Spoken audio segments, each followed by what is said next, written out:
Gents, I just want to pause the episode for a moment to let you know about the Strong Men of Value Academy. You will have heard me refer to it a number of times, and I want to bring more attention to it. So this isn't just a program, it's a life-changing environment and community of men who are focused on personal and professional growth. We're looking at areas of relationships, wealth, and health, things to help you thrive and maximize your life. Imagine having bi-monthly one-on-one coaching sessions with myself, weekly group coaching calls, and an incredible brotherhood of high achievers by your side. Now we're diving into resilience, leadership, and holistic growth to not just succeed in your career, but to thrive in your health and your relationships. Your journey to greatness, it starts here. So join the movement and you can apply for the Strong Men of Value Academy. You can head to themanthatcanproject.com to find out more. All right, guys, today's guest, Kevin Hines, shares his story around how he survived an attempt to take his life by jumping off the Golden Gate Bridge. Now, there were many factors that contributed to his miraculous survival, and he will dive into that. A few other things we touch on in this conversation is understanding context around mental health. Here's more of his story, living with and thriving with bipolar, being malnourished and how that impacted his mental health and mental well-being. Plus, he shares some tools, tips, education, and various other things on how he could live and stay in recovery through his mental challenges. Now, this is a really raw conversation, and if it does spark anything for you, remember there are plenty of incredible helplines out there, and I definitely encourage you to reach out to them. In Australia, we've got Lifeline 13, 11, 14. There are other ones with Blue Knot Foundation, Beyond Blue, Black Dog Institute, and so many other incredible ones. Now, wherever you're listening from in the world, make sure you can just Google helplines there as well, and the best one will come up for you there. Alternatively, definitely head over to kevinhinesstory.com and check out some of his incredible resources that are available for you all there. Now, finally, before we do jump in there, the Strong Men of Value community is thriving, and we're getting close to capping it for the time being. Now, the community is there to help those of you set your goal with the game plan, right? Choose one that's specific to something that you want to grow in. Okay, you do that. You then get introduced and share your goals with the community, and we help support you week in, week out to make sure you're taking the action that is required to take your life to that next level. So if you want to jump in with a 7-day free trial on that and join us, head over to themanthatcanproject.com/strong men of value. I look forward to connecting with you champions in there. And remember, if you're tuning in for the first time, hit subscribe, share, like, all that sort of stuff so you never miss an episode. Thanks for tuning in, guys, and you're going to get a ton out of this episode. I look forward to hearing from you soon. You're listening to the Man That Can Project with Lachlan Stuart, a global movement created to empower men and open up what's really going through their minds by having real and raw conversations about life's unique challenges and our individual ways of processing it all. Welcome to the Man That Can Project.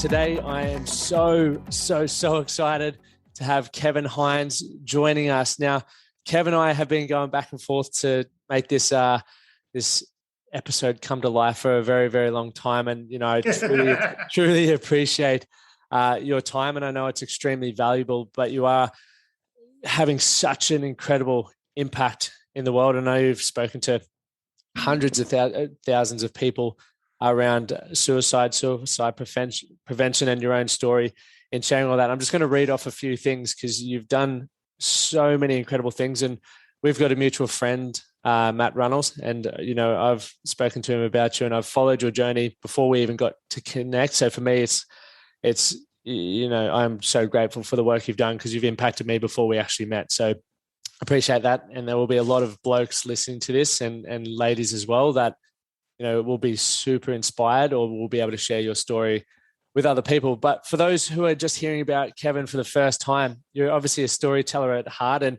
if you're watching the YouTube, you'll be able to see Kev's setup in the background, a massive fan of Star Wars and superheroes and everything like that. And it's a great setup there. I love it. I'm just continuing to look at who else I know there. You're a best-selling author, a global public speaker, and an award-winning documentary filmmaker. Now, that's how I first came across you. My mum recommended I watch your documentary, and it was extremely inspiring.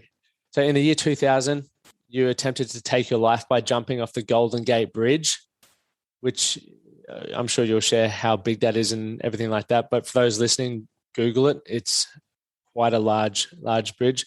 And many factors contributed to your miraculous survival. And I won't give away the one that blew my mind with that, but I'd love you to share that.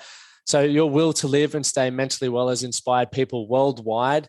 Your compelling story has touched diverse global audiences within colleges, universities, high schools, corporations, military, with clinicians, health and medical communities, law enforcement organizations, and various other industries. That was like a little tongue twister there. And thousands have communicated to Hines that your story has helped save their lives. And I don't doubt that for a moment. You've reached millions with your story. And obviously the bridge, the documentary that I was recommending or talking about was a huge one. And we're also going to talk about your new book, The Third Rail, and in quotations, in my mania, I became. And I'm really excited to hear more about that. But Kev, that's probably one of the longest and most exciting introductions I've ever done.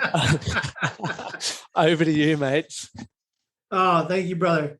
Well, it's great to be here with you finally. I know I had a bunch of scheduled snafus that kept us apart, but glad to be here on the Man That Can Project podcast, because it's what you're doing is amazing. I've been watching what you're doing after I got introduced to you by Matty Reynolds, our good mutual friend there in Australia.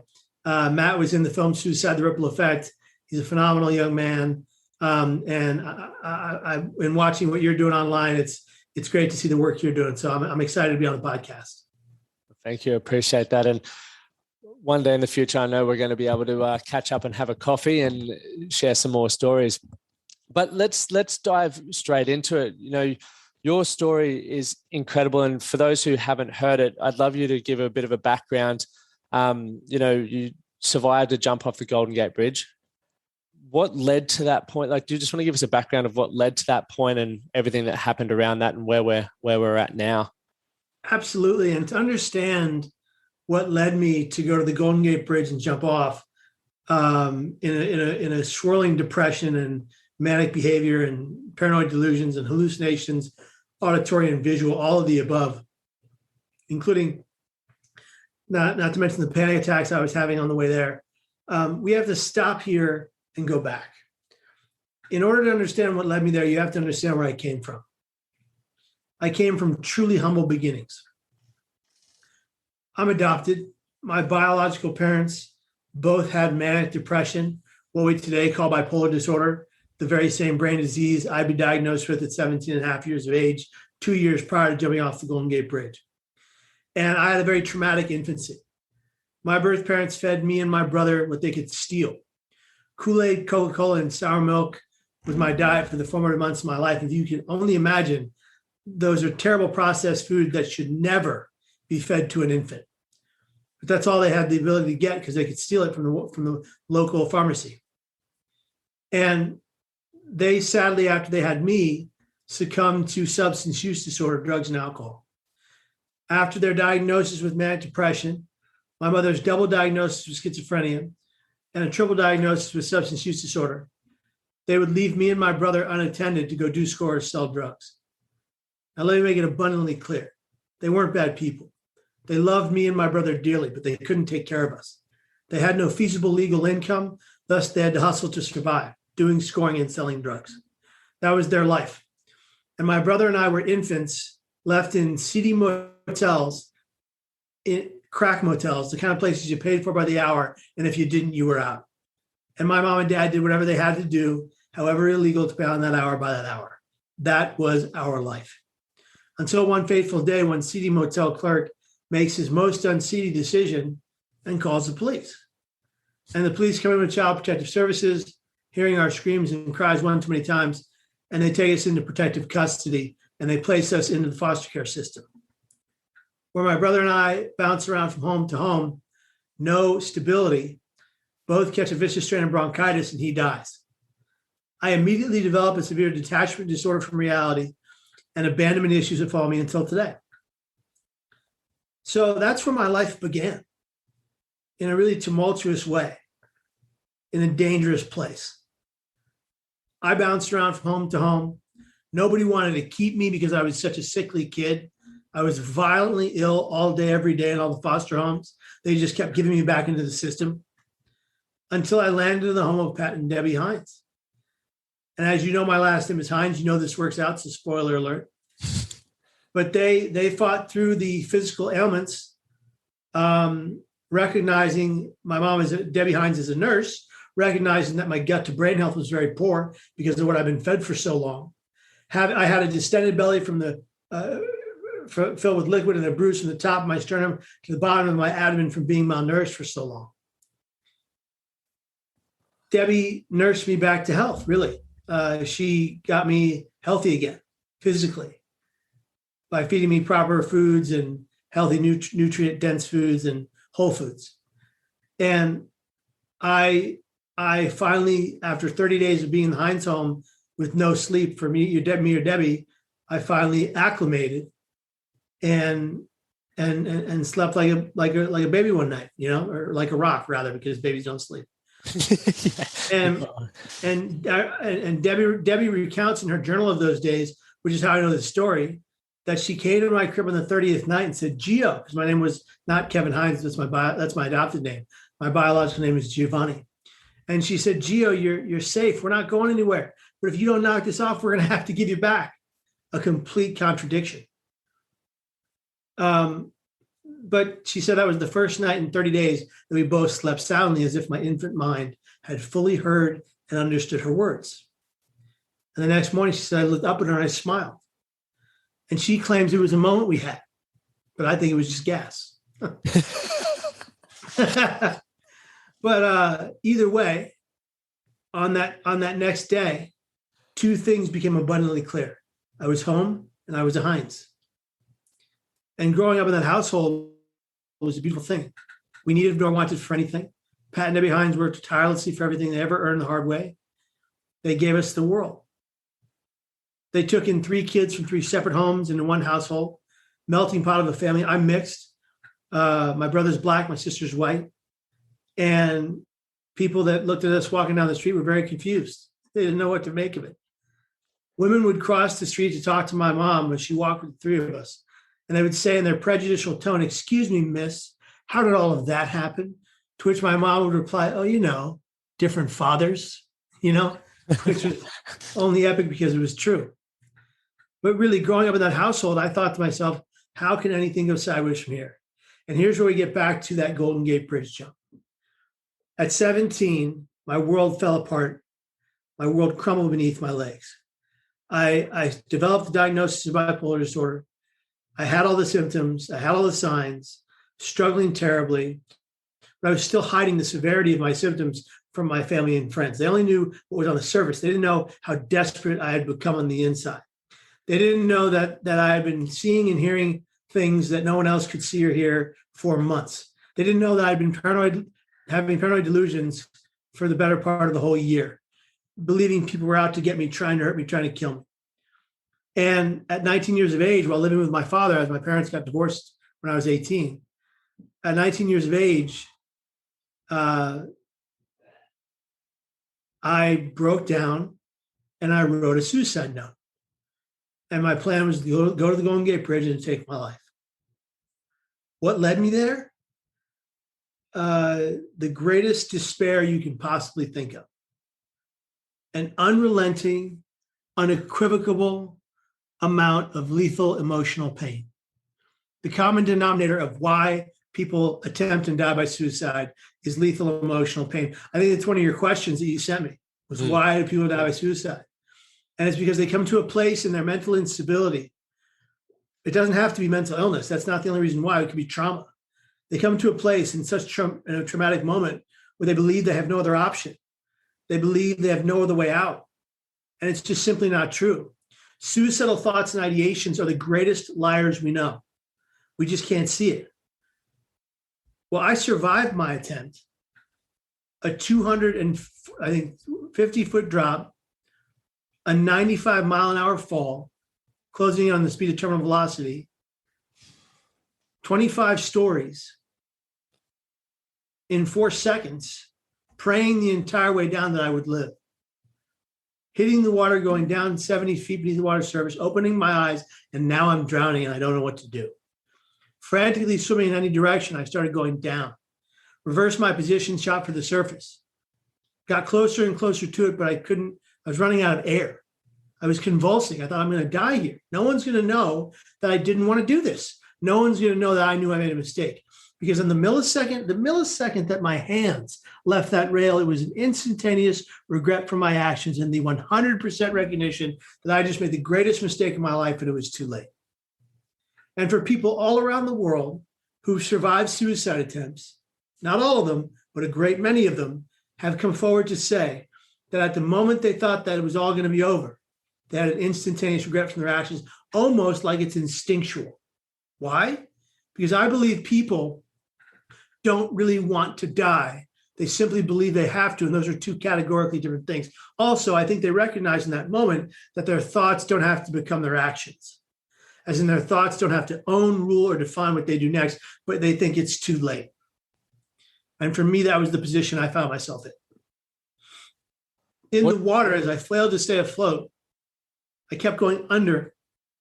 I thought, no one's coming for me. This is where I go. I'm going to die here. And I don't want to. What a mistake. And that's when something began to circle beneath me. Something large and very shiny and very, very, very slimy and very, very alive. And I remember thinking to myself, you've got to be kidding me. I didn't die jumping off the Golden Gate Bridge and a shark is going to devour me. This is ridiculous. And it turned out it was no shark at all. It was a sea lion. And the people above looking down believed it to be keeping my body afloat until the Coast Guard boat arrived behind me.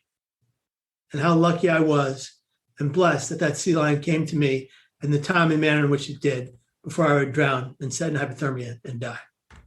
The Coast Guard boat arrived.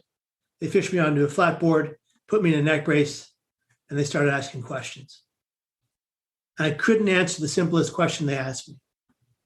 Why did you do that? And I said, I don't know. I thought I had to die today. And I was wrong. I never had to attempt in the first place. I needed to ask for help. And if we can get people who believe they can't ask for help to do so all around the world more often, we can save some lives. Why do you feel you couldn't ask for help? Like for you at that point and knowing what you know now, what do you feel was holding you back from asking for help? My own personal discrimination against myself. I believed that if I asked for help, they would lock me up in a white-walled padded room and throw away the key. I believe they would put me in a straitjacket and leave me there to rot. My only semblance of understanding of a psych unit was from two films. One Flew Over the Cuckoo's Nest with Jack Nicholson and Terminator 2 with Arnold Schwarzenegger. And those are two places I didn't want to be. And I feared that kind of reality, which isn't the reality, by the way. And now having been in 9 psych ward stays in the last 14 years for my suicidal ideation, and the first 3 were involuntary. I was forced in against my will, what's called 5150 in California, where you're forced in against your will because of your behavior. The next 6 psych ward stays, I turned to my wife and I said, I need to be in there or I won't be here. I was self-aware with my diagnosis, self-aware with my disease, self-aware with my suicidal ideation. I have lived 20 years past the day I should have died, living with chronic thoughts of suicide, never attempting again by using these tools in my toolbox. And that's really where I'm at today. I work tirelessly for my better brain health, and I stay ahead of the curve. I read everything I can about bipolar disorder, everything I can about depression, everything I can about suicide prevention. I educate myself so I can be prepared to implement those tools and techniques into my regimen so I can stay alive, stay well to the best of my ability, and stay here. It's a battle. It's a journey. It's been arduous at times. but I'm going to wage that battle, and I'm going to win every time. I'm going to live with this disease. It's not going to defeat me. I'm just going to build myself brick by brick from the ground up and build a wall around myself to protect my well-being. Thanks for sharing that first point as well about like your idea of, obviously why you didn't reach out to help, because you had a preconceived idea of maybe what would have happened and been thrown in that white room, which is what you saw on a film. And I think there's a lot of us who have an idea of how maybe our friends will think about us. And I know that was one of the questions one of the lads asked was, how do you talk about your problems with your friends without being looked at like you're crazy? And there is a stigma around mental health and mental illness, but there's also a huge lack of understanding. And I think it's improving, and you'd probably a huge driving force behind that. But as you found out, first and foremost, it's not what you first originally thought it was. No. And doing what you did now by finding out your tool strategy, or building that toolkit, but also being able to talk about it more, you're educating yourself on what it's actually like. Yeah. I think it's one of the most important things all of us do, especially for those who are having suicidal ideations or experiencing anxiety or any challenge with your mind or your emotions, is start exploring what it's actually like, what the road to recovery is like, what helps out there, because there is so much more available than there was 10 years ago, and it's only getting better. Absolutely. There's so many resources now. I mean, you look on, if we look at social media as a negative, which it can be, too much time on screens we know is detrimental to kids' mental health, but not if they're looking at the right things. Not if they're looking at your podcast, my videos online on YouTube, which are all developed to keep people here and change their lives. They're designed to do that. They're designed to have that effect. And we get letters from all around the world saying that's exactly what they do. So if we find a way to teach young to old alike that there's a plethora of new resources out there for the world to see, to utilize, to educate themselves, to fight their own pain, then we could potentially live in a world that is working every day to better their brain health, and a world that is staying alive even while they have suicidal thoughts. They can still have the thoughts, they can still have the ideas, they can still have the notion, but instead of acting upon those thoughts, they're looking into resources that are quite available now and quite reachable and attainable, and they're staying here. Like that's a real legitimate possibility. And this discrimination, or what people call stigma, let's call it what it is. We don't call bigotry and racism and prejudice stigma. We call it bigotry, racism, and prejudice. Let's call it what it is when it comes to those with mental health diagnoses. There is a great discrimination and marginalization against those who live with these ailments. And we say, snap out of it, move on, get over it. What's wrong with you? Pull yourself up by your bootstraps. We don't say that when someone has liver, heart, lung, or kidney disease. We flock to the hospital and say, I'm here for you. What do you need? That's where we need to get with mental health. Flocking to the hospital with that teddy bear, those flowers, and that card, and saying, what do you need? I got your back. Do you think and it's not just one? Yeah, sorry. Sorry, you go. I think that's 100% correct. Like you break an arm, people are signing the cast. Is with mental health. I wanted to ask as well, like for yourself, along your life, was there a certain, do you remember the first time you started having suicidal ideations? Because one of my first mates took his life when we were 14. He was found hanging in a bus shelter, and I'd never heard of suicide. Like this was, what am I now, 30? So this is 16 years ago. Never heard of it. And it was on the front page of our paper. They didn't talk about suicide. They just, and then there was no support or anything to help. And, I still remember pulling that paper out from under my bed and crying about it, but not really. No, there was no help back then. But also I still never understood really what the fuck was happening. And I think throughout my life, as I've had moments of, thinking about, even here, you jump off a balcony or drive a car into a tree and things like that. But I would never talk about it because I'm like, that makes me fucked up or that makes me broken. But I've found over the years now that I do talk about it, and I still do to this day, where I have moments where I'm like, it could be easier. And people still do look at you like maybe you do need help. But I also, much like yourself, Kevin, I believe I have so many tools, tips, and strategies and great people around me that for me, it's just, this is what's happening. And sometimes I'm in a down funk, but I also know that I'm got the right stuff in place to get through it, even if it, knocks me down for a few days or so. So one of the things and the reasons why I started the Man That Can project is getting blokes talking, right?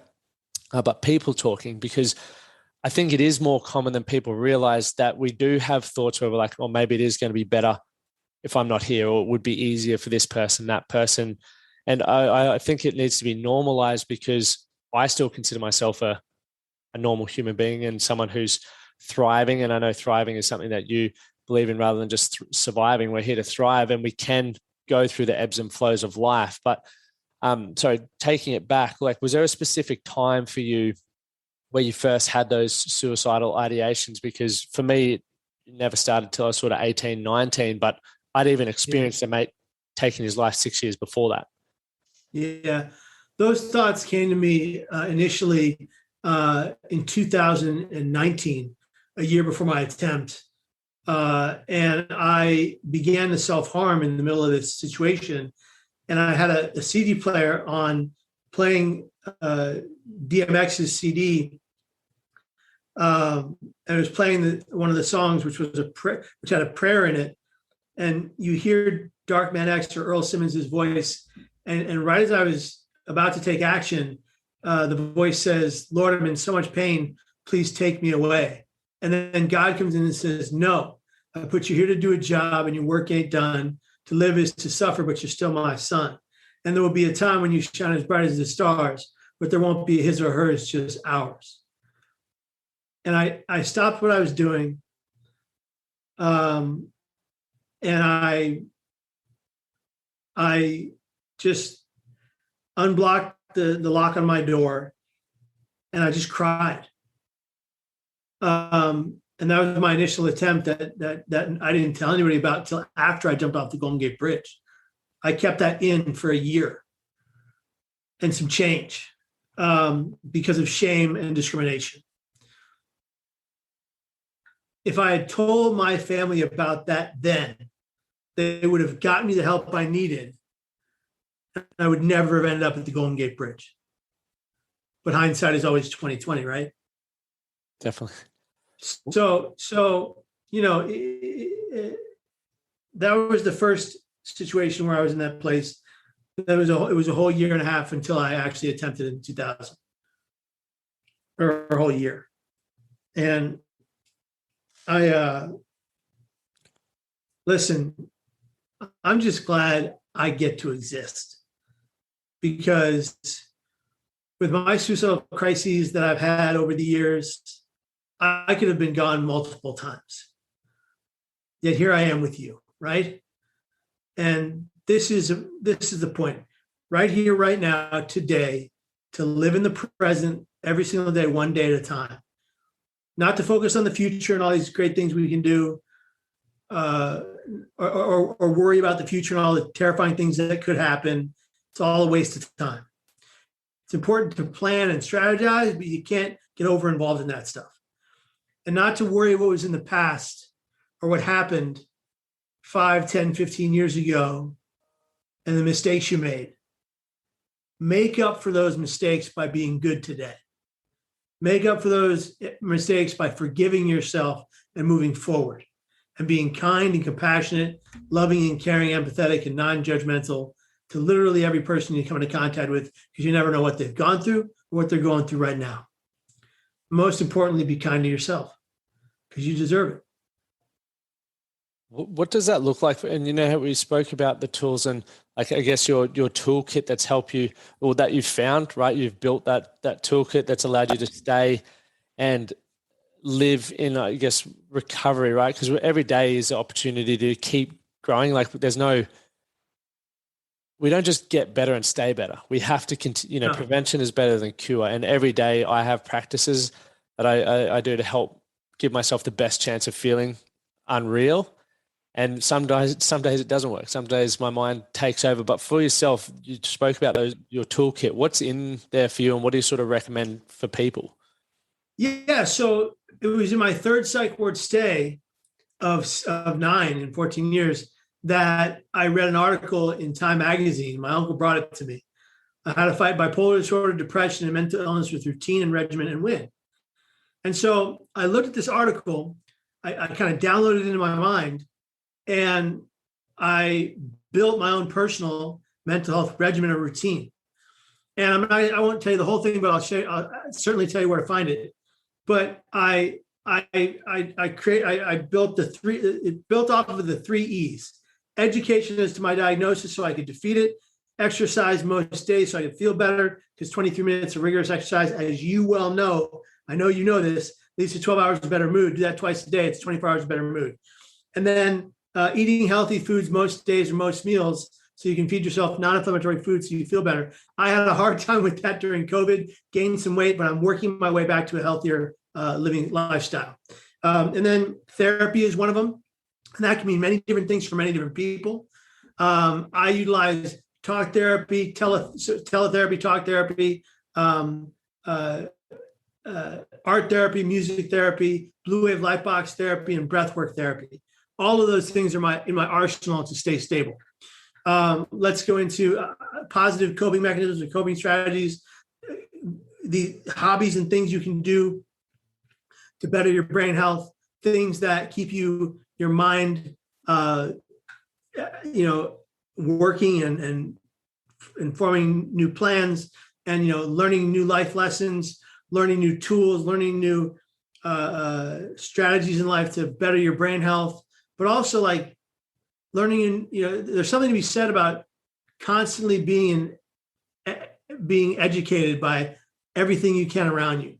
I just recently invested in masterclass online, so I'm getting all these classes on a regular basis on a variety of topics, and I'm just soaking in the knowledge and trying to turn that into practical results for what I can do to put that into my life somehow, into my businesses, into my practices, into my routines. And so really the 10-step routine you can find at youtube.com/Kevin Hines. There are 500 plus videos, all designed to help you with your mental, brain, mind, behavioral, spiritual, and physical health and well-being. They're designed to help you find hope in your life in your darkest of hours. We've had so many people, thousands of people say that these videos saved their life. And I don't own that. I don't ever say that I saved a life. I've had hundreds of thousands of people write to me over this 20-year period of doing this work, saying that my videos, work, speeches, writings saved or changed their life. I don't own that. I believe that I'm a conduit. I'm a messenger. I give a message, people hear it, they go home, they do the work, they save and change their own life. They just feel like giving credit to me, which is their prerogative. I'm telling you though, if we put out positivity to the world, you know this from what you do. If we put out positivity to the world, positivity will return. Not every time. There are the haters and the people that fight you on things and are negative, but that comes with that's like the course of action that must happen. There's always those people that are negative, and you wish them well and you wish them the best, and you hope that they get the help they need to be positive and more hopeful. But in this journey of the last 20 years, it's been amazing. It's been a beautiful lifelong dream to have the love of my life, my wife, and my best friend, Margaret. I never thought that would happen. I thought I'd be in and out of psych wards for the rest of my life, and I thought that I'd end up dead by 30. But here I am, about to turn 40 with you, and I have my family and my friends close to me. I've got a career I love that means the world to me, and it's not really a career because it's a passion. And it's what drives me. It's what fuels me. And I've gotten to talk to well over 2 million people in person in the last 20 years. My videos have reached over 1 billion people worldwide. This is a great gift for me. I went from a place where I was about to take my life. I tried in a way that is 98% fatal. 98% of the people that do what I did never, ever get to tell their story again. Why did I get to live? Well, maybe it was for this purpose right here, to just try to give back to other people and help them recognize their true value, that they're worthy, and that suicide is never the solution to their problem. It is the problem. It's incredible what you've achieved. And everyone, for those who are listening, whether you're on YouTube or the podcast, I'll put all the links below so you can check out those YouTube videos and everything like that Kev's just mentioned there, because they're definitely super helpful resources. And just before we dive into the book, Kev, I wanted to ask you one thing, and this is probably more relatable from me. Now that you're a speaker and an advocate and all of these sorts of things around mental health and mental illness, did you ever, or have you ever, or even still, do you feel it's hard to speak up about your own mental health because you're someone who's like the driving force behind that? Or is it something, or did you at any point? I'm an open book. So if I go to a presentation and I'm not well mentally, I'm going to say it. If I'm going through depression and I'm dealing with something heavy, I'm going to be honest about it.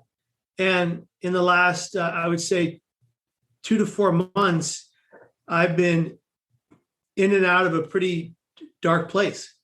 Even before my dad got sick, I've been having a hard time. I've been having a hard time getting back to physical fitness. I've been having a hard time with my depression, and I've been struggling. But I know how to struggle to defeat that struggle, if you will. I get it.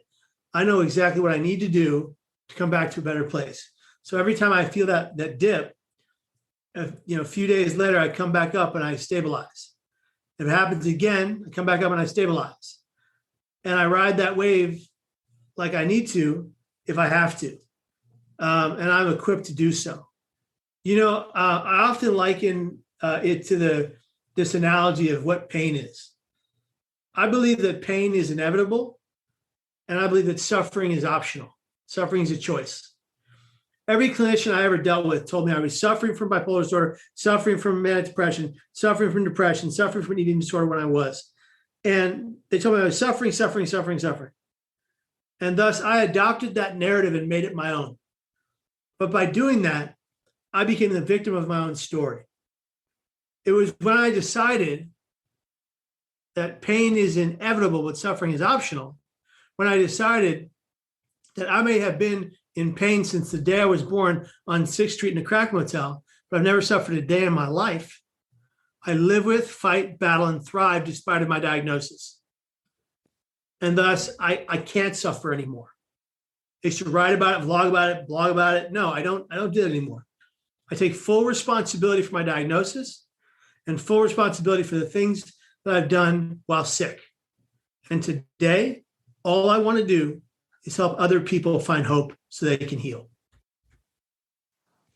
Love that. The ownership, owning all of it, the good, the bad, and everything in between. Let's talk about the book, The Third Rail. So in my mania, I became. So when's that's available on Amazon, right? That's available on Amazon, and you can go to thethirdRailbook.com for all the information about the book. It's 3RD, so it's not spelled out. It's number 3RD, thethirdRailbook.com. And this book was written in the first person by myself and Jesse Cohen. And Jesse Cohen did the brunt of the work. He was a Tulane law student in the height of the New Orleans organized crime era. And he had bipolar disorder, type 1 with psychotic features. And in his mania, he became a vigilante. He was like Batman, like literally. He with less finances behind him. He would go out at night, donning a black suit, black tie, black shirt, and a baton, some other weapons, and some protective gear. And he would take out criminals based upon the police scanner that he would listen to. He would be trained in Krav Maga by a Vietnam War veteran, and he would go out and he would take out guys that were committing crimes. He got involved in some very scary situations. It's a very intense book, but it's a very real book about what it's like to live inside bipolar mania to the extreme. Jesse's life was incredible. He was one of the most persuasive, intelligent, and incredibly human beings you'd ever know. And sadly, Jesse would lose his battle to depression and by suicide right before the book was done. So we had to finish the book with his lovely wife, Mari, together. But that doesn't make it any less valuable. In the opening of the book, Jesse talks about why and how one with suicidal ideation should stay here. And it is palpable. And we're sorry that we lost him.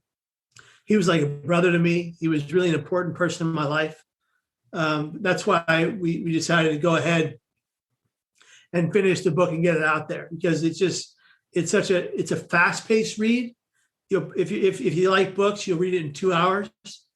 And it's one that will leave with you a vision of what he went through, but you'll also understand why you should stay alive. Definitely, even though Jesse passed.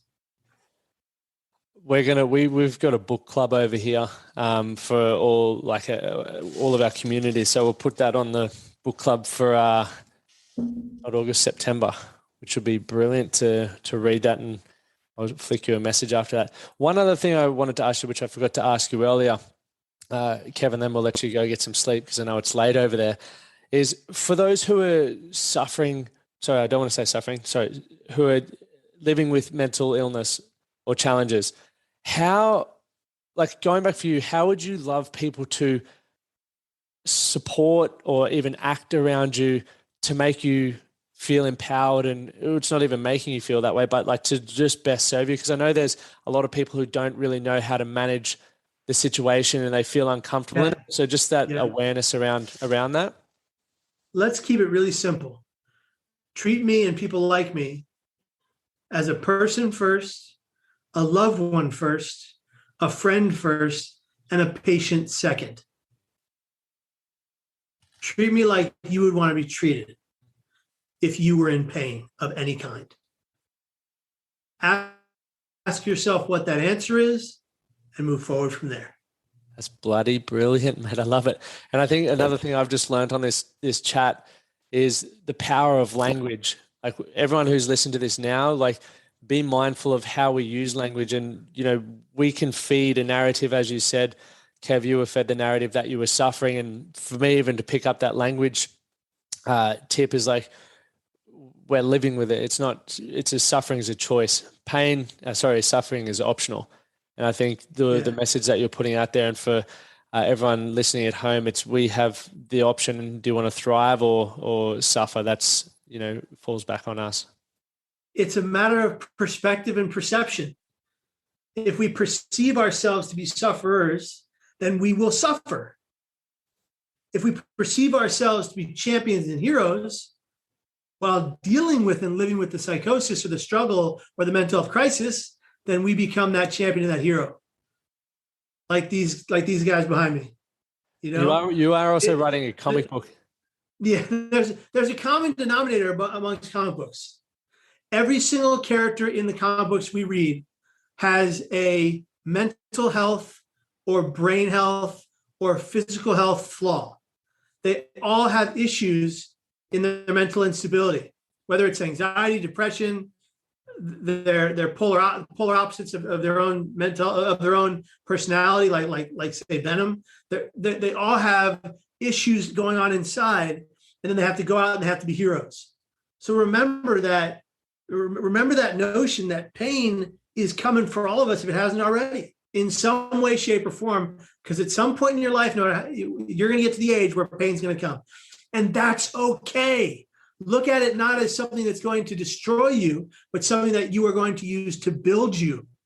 And when you do that, you become your own savior. You become your own best friend. And utilize positive self-talk to defeat your negative inner critical voice, so you can always survive that negative inner critical voice, because it happens to everybody. I used to look in the mirror every day when I was going through all the psychosis and hearing the voices tell me I had to kill myself, and hearing the voices tell me I was useless and worthless and had no value. And I remember the day it turned was when I started looking in the mirror and going, no, Kevin, you are worthy, you are valued, you are beautiful, you are loved, you're important, and you matter to me. And it was when I began to repeat that to myself that things began to change in my perception and my perspective. And that was the greatest part about it, because in that perspective and perception, not only did I become the hero of my own story, but I squashed those negative inner critical voices and the auditory hallucinations that would come with them. And it's something that changed my life forever. And when I fall into that depression, I sometimes go back to that mirror and have that conversation with myself. And it's, there's something to be said about reciting, repeating, and believing something. What has every faith we've ever known been built upon? Reciting, repeating, and believing a prayer, right? That's what every faith has ever been built upon. So if you recite and you repeat positive things about yourself, guess what? Over time, you'll believe them and you'll know them to be true. Just like if you recite and repeat and you'll believe negative things. You're literally augmenting your brain chemistry by doing so. It is scientific. It's backed by science, and it's amazing. It's one of the game changers. I do it every morning. I have a whole heap of them stuck up on the bathroom mirror there that I read every morning when I'm brushing my teeth, and they change every couple of months as I want to think differently about myself. But I also find, and Kev, I've just got off my Bucks party and I don't drink regularly, but I obviously drank a few beers. So I saw that post. Oh man. And I've been having what I call the grog horrors, and I've just felt sorry for myself. And I've noticed my self-talk. I'm beating myself up because I'm not as productive or thinking as good about myself, but I also knew this was going to happen, but I'm still keeping those same practices in place where I'm telling myself how I want to think about myself even through the challenging times, because otherwise if I just sat there, my brain is going to start beating myself up in a really unbearable way. Yeah. Well, you had the fun, you paid the price. Now go look in the mirror and tell yourself you love yourself. Yeah, exactly. There's always consequences. But Kev, I'll let you get off. I really, really, really am stoked that we got to make this happen. And for everyone who's tuned in and been inspired, there's so many other ways you can connect with Kev. Obviously, head over to the YouTube and I'll put the link there, but it was youtube.com/Kevin Hines. You're available on Instagram. Is Kevin Hines? Yep. All social media is at Kevin Hines Story. Yep, a Kevin Hines Story. And so feel free to share what you've taken away from this episode or reach out and definitely grab his new book, The Third Rail. I'll put the link there as well. Grab that and read and check out. There's so many things we can check out of Kev. So go check out everything he's got available. You've got the website, kevinhinesstory.com, but there's a whole heap of information there. Go check it out. But Kev, thank you so much for staying up late and jumping on and sharing a bit about your story and some incredible tools, tricks, and strategies to, improve your brain health and everything like that. Thank you, brother. I appreciate it. And follow me on TikTok at Kevin Hines Story, because we put out new little videos at 3:00 every day, short and sweet, simple and clean, and they help you. So let them help you. Oh, TikTok. I'll jump on TikTok. It's not one I've been active on, but I'll get everyone over there. I just started. Thank you guys for tuning in. Remember to share this episode with someone that you know will get value from it. And I look forward to connecting with you guys shortly, whether it's through our free Facebook communities, you join one of our programs, or we see you just out in the streets. Come say g'day. Thanks for tuning in. Thank you for listening to the Man That Can Project podcast. My name is Lachlan Stuart, and I hope you enjoyed this episode and found it helpful. If you did, please take a moment to rate and review the Man That Can Project on your favorite podcast platform. And don't forget to subscribe to stay up to date with our newest episodes. We'll see you again next time.